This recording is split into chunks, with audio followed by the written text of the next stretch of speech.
All right, now we're going to go to Tim Ferriss. He is the New York Times best-selling author of The 4-Hour Workweek, Escape 9 to 5, Live Anywhere, and Join the New Rich. And it's now expanded and updated with over 100 new pages of cutting-edge content, according to what I've got in front of me. Tim, welcome to the Young Turks. I'm sorry, say that one more time, please. I said welcome to the Young Turks. Okay. Oh, welcome to the Young Turks. Thank you very much. No problem. Look, Tim, I've got your book, actually, and my wife bought it, and she really likes it. I have to confess that I'm a little bit more skeptical. But let's start with the good stuff. She thinks that it has a lot of very helpful information in it, and she wanted me to ask you, because she was excited that you're going to come on, and she said I shouldn't say that, but I just said it. She wanted me to ask you, how did you break through? I mean, how did you go from not being a published author to all of a sudden having a New York Times #1 bestseller? What was the turning point? The turning point, well, there are two turning points. I never intended on being an author. The two turning points were, number one, having students at Princeton University, where I speak twice a year in high-tech entrepreneurship, suggest that I try to apply some of the startup techniques that I've been researching to personal life. And then secondly, having a long-term girlfriend in 2004, whom I came very close to becoming engaged with, end the relationship and give me a plaque that said business hours end at 5 p.m. as a reminder, because my schedule was 7 a.m. to 9 p.m. at the time. As far as the author piece, it really came much later when I spent 2 years collecting case studies of people who had reduced their workloads 20 to 80% without sacrificing income, ranging from CEOs to single mothers. And an author friend of mine half-jokingly suggested that I make it a book. And the turning point, if I had to bring marketing and so forth into it, would be 4 or 5 specific bloggers taking a liking to the book very early on in the technology circles. And that was really what catapulted the book to its first stage and where it is now. But it was turned down by 26 out of 27 publishers. So the fact that it ended up in #1 New York Times, #1 Wall Street Journal, et cetera, was a huge surprise to everyone, including myself.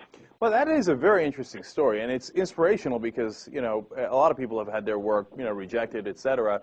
But it turns out, of course, 26 out of 27 people in power might have no frickin' idea what they're doing. So I'm curious about the bloggers. One more question about that. Sure. Who were the 4 or 5 bloggers? Were they business writers, more tech writers? And how did that lead to so many more people getting into the book and buying the book? So the bloggers there were a number of them. One was Merlin Mann, who runs a site called 43 Folders, which is a productivity site focusing on technology and also something called Getting Things Done, a popular productivity system. The second was Robert Scoble, who used to work at Microsoft and was sort of an internal critic, but also promoter of the technology they were developing, also in the technology world. And then Brian Oberkirk, also I would consider him a thought leader in the technology world. All 3 of these people were from the startup Silicon Valley culture.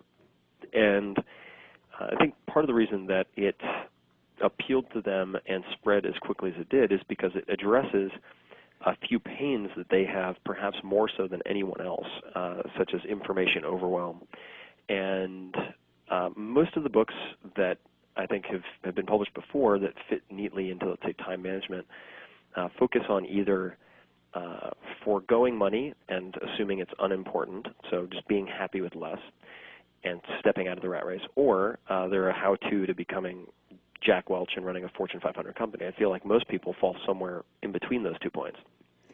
And one of the positives of your book is for people to realize, hey, listen, you know what? I don't have to be Bill Gates, and so you're not necessarily getting the best of both worlds. Okay, I'm going to teach you how to be a billionaire, but at the same time, you're going to work 13 minutes a day. But then I do get to my skepticism, Tim, which is 4 hours, inconceivable. Inconceivable. No, and you're right to be skeptical. And certainly in 2004, up to 2004, I would have been in the same boat. And it's not to say, and it's not just a made-up term for marketing purposes. There are case studies of people in the book who've reduced their work to 4 hours or less per week, meaning that what they do to create financial stability. But there are other examples of people who simply want to reduce their work week from 80 hours a week to 40 hours a week, which is the same number of hours as going from 40 to 0, but it's a very different effect, and in fact more important, I think. Other people simply don't want to stop working on the weekends. And so, I mean, I can give you a very simple example of a very fast way that someone could hypothetically save 4 or 5 hours. And for that matter, I don't distinguish between minutia and errands that you run for your personal life and minutia and errands that you would run for your business life. I think both are relatively a waste of your personal time.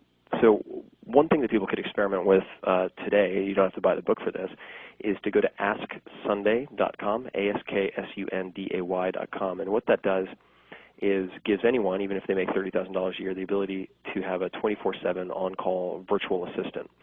And the way that someone might use that, because maybe you don't have Excel spreadsheets to send over, is if you're doing holiday shopping and your kids want the hot 2 new toys of the season, but they're sold out everywhere, you call a 212 number, a New York number, routes you to a virtual assistant in India or the Philippines who speaks near perfect English, and you ask them to call every toy store within 15 miles of your home address, locate those 2 toys, reserve them behind the counter wherever they might be, and then call you and give you the location of where they are. And that would be a very simple way to preserve, let's say, your hard-fought weekend as opposed to spending 4 or 5 hours traveling from store to store. And there are a lot of very clever lateral workarounds like that people can use to effectively achieve what they perceive to be the lifestyle of a millionaire without having to accumulate $1 million. I want to talk about my example, and I want to see if you can get me from 80 to 40 hours a week. But before we do that, I don't think you even work 4-hour work weeks. I mean, you're using that as an extreme example, right? I mean, nobody's really expected to work a 4-hour work week. Well, I don't. I expect people to try to design a lifestyle that they enjoy. For many people, that's doing what they love, and that could be 40, 60, 70 hours a week, as is the case with a lot of people who are fans of the book, like Tony Hsieh, who just sold his company Zappos for $1 billion to Amazon. In my particular case, that number is a real number. From 2005, when I was running a multinational company with between 2 and 4 hours of management a week. These days, I'm spending more time on things that I like to do. I mean, certainly I'm doing a book launch for a week, and that's not a 4-hour work week. But in general, really having the ability to say no to anything that you want to say no to is incredibly empowering. And I think that it takes time for people to get to that point, but it's surprisingly less difficult than people realize. Okay, I just wanted to get to the sense that it wasn't literal, because obviously I know what it takes to launch a book, and there's no way it's done in 4 hours a week. I mean, we just spent 10 minutes. I mean, right. tick-tock, tick-tock. Yep. Right? So, I mean, we do a 4-hour show every day, pretty much, once you include the post-game. So I'm out of luck. But understood. So right. Yeah, but let's get it real, though. Let's get it real. And I work at least 80 hours a week. I got to do the marketing for the show. Today I had an interview with Russian TV. I get emails, but they're emails related to the things that I have to read for the show. I have to prepare the show. I have to do the show. We have the business side of it. It goes on and on. Mm-hmm. So how do I knock it down? So the way that you would decrease that, I would say there are a couple of things I would do. And these are, just as an aside, the same principles that I work with companies like Google and Microsoft to implement. So it's not just for rare exceptions. So the first thing I would do is do an 80-20 analysis of your activities. In other words, if one of the primary objectives is to be compensated, then what are the 20% of activities that are producing 80% of the results that determine that financial outcome, right? So you do that piece.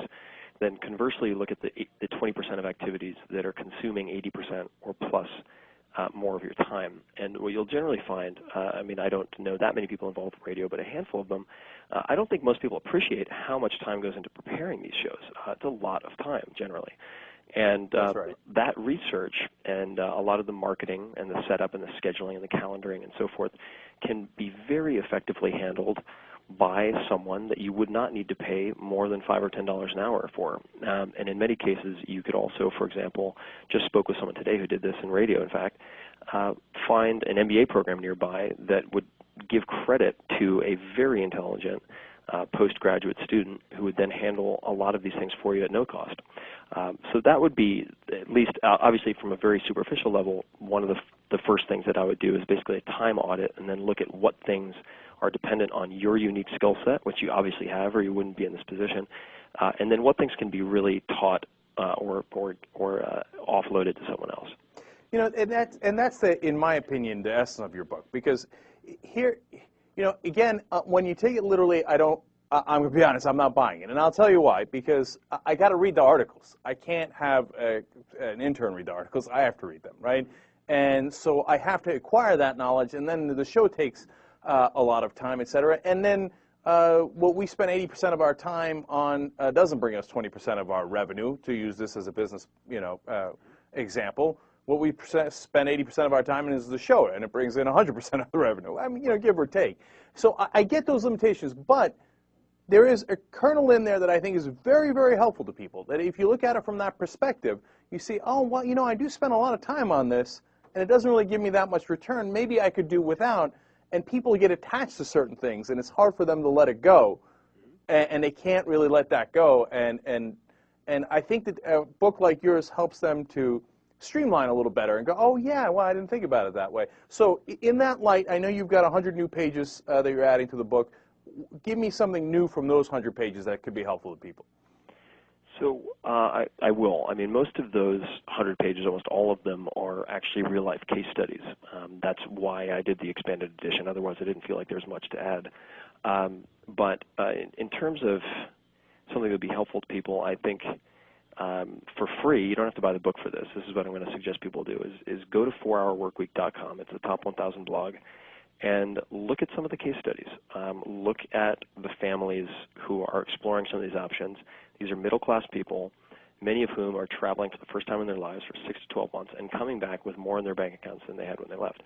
But I want to point out something that you brought up, which is very important, and that is that this book is not for everyone. In other words, there are certain jobs like radio, if you're, you know, I get asked very often, like, what about the bricklayer? What about the taxi driver? If they own their own business, there are things they can apply. But otherwise, they're going to have to find a different profession. I mean, if they've chosen that, there are limitations to what they can do, and radio would certainly apply. But if someone's in front of a computer or on a telephone for most of the day, generally speaking, there's a lot more room for making some pretty radical changes. All right. Tim Ferriss, the author of The 4-Hour Workweek, we really appreciate you joining us and taking your time out to do that here in the Young Turks. Can't get enough of the Young Turks? Well, then subscribe to the TYT's YouTube channel. What's the matter with you?